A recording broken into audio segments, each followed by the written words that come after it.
ರೈತರ ವಿಷಯ ಬಂದಾಗ ಯಾವ ರಾಜಕೀಯ ಮುಖಂಡ ಅಂತಲೂ ನೋಡಲ್ಲ, ಯಾವ ರಾಜಕೀಯ ಪಕ್ಷ ಅಂತ ನೋಡಲ್ಲ.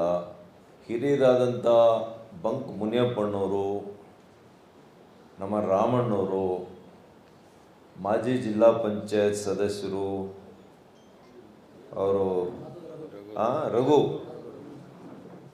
ಇವ್ರು ಮೂವರು ಮಾತಾಡಿದ್ದು ನಾನು ನೋಡಿದ್ದೀನಿ. ನಾನು ರೈತರ ವಿಷಯ ಬಂದಾಗ ಯಾವ ರಾಜಕೀಯ ಮುಖಂಡ ಅಂತಲೂ ನೋಡಲ್ಲ, ಯಾವ ರಾಜಕೀಯ ಪಕ್ಷ ಅಂತ ನೋಡಲ್ಲ. ರೈತರ ಪರವಾಗಿ ನಿಲ್ತೇನೆ ಅಷ್ಟೇ. ನಾನು ಹಿಂದೆ ಇವರಿಗೆಲ್ಲ ಏನು ಸಹಕಾರ ಕೊಟ್ಟಿದ್ದೀನಿ ಅಂತೇಳಿ ನಾನೇನು ನಿಮ್ಮ ಮುಂದೆ ಹೇಳಬೇಕಾಗಿಲ್ಲ. ಅವರಿಗೆ ಒಂದ್ಸಲಿ ಅವರೇ ಅವರ ಆತ್ಮಕ್ಕೆ ಅವರೇ ಪ್ರಶ್ನೆ ಮಾಡ್ಕೊಂಡು ನೋಡಲಿ, ನನ್ನಿಂದ ಏನಾದರೂ ಉಪಯೋಗ ಆಗಿದೆಯಾ, ಉಪಕಾರ ಆಗಿದೆಯಾ, ಆಗಿಲ್ವಾ, ಅದು ಅವರಿಗೆ ಬಿಟ್ಟಿದ್ದು. ಎರಡನೇ ವಿಷಯ, ಚುನಾವಣೆದು ಒಂದೇನೋ ಹೇಳಿದ್ದಾರೆ ರಾಮಣ್ಣವರು. ನಾನು ವಿದೇಶದಲ್ಲಿದ್ದಿದ್ದು ಅವ್ರಿಗೆ ಗೊತ್ತಿದೆ. ನಾನು ಯಾವುದೇ ಆ ಚುನಾವಣೆಯಲ್ಲಿ ಭಾಗಿನೇ ಆಗಿಲ್ಲ. ನಮ್ಮ ಮುಖಂಡ್ರೆ ನಾನಿಲ್ಲಿದ್ದಿದ್ರೆ ಕೃಷ್ಣಮೂರ್ತಿ ಸೋಲಿಕ್ಕೆ ಸಾಧ್ಯ ಆಯ್ತಾ? ಹಿರಿಯರಾದ ರಾಮಣ್ಣವರು ಇದನ್ನು ಗಮನಿಸಬೇಕಾಗಿತ್ತು. ನಾನು ಆ ರೀತಿಯ ರಾಜಕಾರಣ ಯಾವತ್ತೂ ಕೂಡ ಮಾಡಿಲ್ಲ, ಮಾಡೋದೂ ಇಲ್ಲ, ಅಂಥ ಅವಶ್ಯಕತೆಯೂ ಇಲ್ಲ ನನಗೆ. ಇವತ್ತು 3 ವರ್ಷ ಆಯಿತು ಕಾಂಗ್ರೆಸ್ ಸರ್ಕಾರ ಬಂದು. ವೈಯಕ್ತಿಕವಾಗಿ ಆಗಲಿ, ಕ್ಷೇತ್ರದ ಕೆಲಸಕ್ಕೆ ಯಾವುದೇ ಕಾರಣಕ್ಕೆ ಒಬ್ಬ ಕಾಂಗ್ರೆಸ್ ಮಂತ್ರಿಗೆ ಫೋನ್ ಮಾಡಿಲ್ಲ. ನನಗೆ ಪರಿಚಯ ಇಲ್ವಾ? 90% ನಮಗೆ ಅತ್ಯಂತ ಆತ್ಮೀಯರೇ ಇದ್ದಾರೆ ಇವತ್ತು. ಆ ರೀತಿಯ ಸ್ವಭಾವ ನನಗಿಲ್ಲ, ಅವಶ್ಯಕತೆಯೂ ಇಲ್ಲ. ಹಾಗಾಗಿ ಪಾಪ ಅವರೇನೋ ಅವರು ಒತ್ತಡದ ಮೇಲೆ ಮಾತಾಡಿದ್ದಾರೆ. ಆದರೂ ಕೂಡ ನಾನು ಕ್ಲಾರಿಫೈ ಮಾಡೋದು ನನ್ನ ಧರ್ಮ ಅಂತ ನಿಮ್ಗೆ ಹೇಳ್ತಾ ಇದ್ದೀನಿ. ಹೇಳ್ತಾರೆ, ಅಣ್ಣ ಕುಡಿಯೋಕ್ಕೆ ನೀರು ತೊಂದರೆ ಆಗ್ತೈತೆ ಹಳ್ಳಿಗಳಲ್ಲಿ ಅಂತ.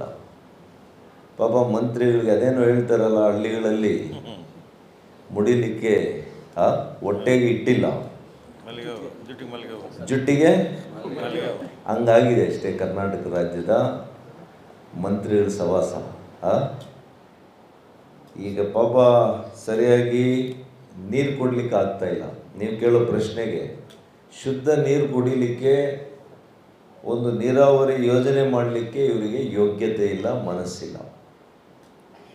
ಹಣ ಎಲ್ಲ ಖಜಾನೆಲ್ಲ ತುಂಬಿದೆ ಅಂತೇಳಿ ಮನೆ ಪಾಪ ನನ್ನ ಪಕ್ಕದಲ್ಲಿ ಗೃಹ ಸಚಿವರು ಹೇಳ್ತಾ ಇದ್ರು, ಭಾಳ ನಮ್ಮ ಹತ್ರ ಹಣ ಇದೆ ಅಂತ.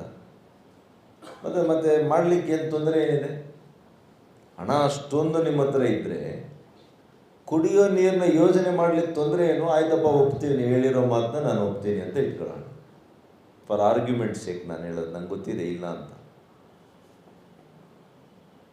ಆದರೆ ನೀವು ಕುಡಿಯೋ ನೀರಿಗೆ ಯಾಕೆ ತೊಂದರೆ ಮಾಡ್ತಾ ಇದ್ದೀರಿ? ಯಾಕೆ ನಿಧಾನ ಮಾಡ್ತಾ ಇದ್ದೀರಿ? ಈಗಾಗಲೇ 3 ಹಂತದಲ್ಲಿ ಆದರೂ ಅದನ್ನು ಶುದ್ಧೀಕರಣ ಮಾಡಿ ಫರ್ದರ್ ಫಿಲ್ಟ್ರೇಷನ್ ಮಾಡಿ RO ಲೆವೆಲ್ಗೆ ಆ ನೀರು ಕೊಟ್ಟರೆ ಸೇವಿಸ್ಕೋಬೋದು. ನೀವು ಕೊಡ್ತಾ ಇರೋದು 2ನೇ ಹಂತದಲ್ಲಿ. 2 ಹಂತ ಶುದ್ಧೀಕರಣ ಮಾಡಿರುವಂಥದ್ದು, ಅದು ಕೂಡ ಸರಿಯಾಗಿ ಆಗ್ತಾ ಇಲ್ಲ ಅಂತ ನನಗಿರುವಂಥ ಮಾಹಿತಿ. ಅದಾದರೂ ಕರೆಕ್ಟಾಗಿ ಆಗಿ ಮಾಡಿದರೆ ಅಟ್ಲೀಸ್ಟ್ ಕೆರೆಗಳಲ್ಲಿ ಬರುವಂಥ ನೀರು ನಿಮಗೆ ಆ ರೀತಿಯ ಬಣ್ಣದ ನೀರು ಕಾಣ್ತಾ ಇರಲಿಲ್ಲ, ಆ ವಾಸನೆ ಇರ್ತಾ ಇರಲಿಲ್ಲ. ಇನ್ನೂ ಅನೇಕ ಸಮಸ್ಯೆಗಳು ಅದರಲ್ಲಿದೆ.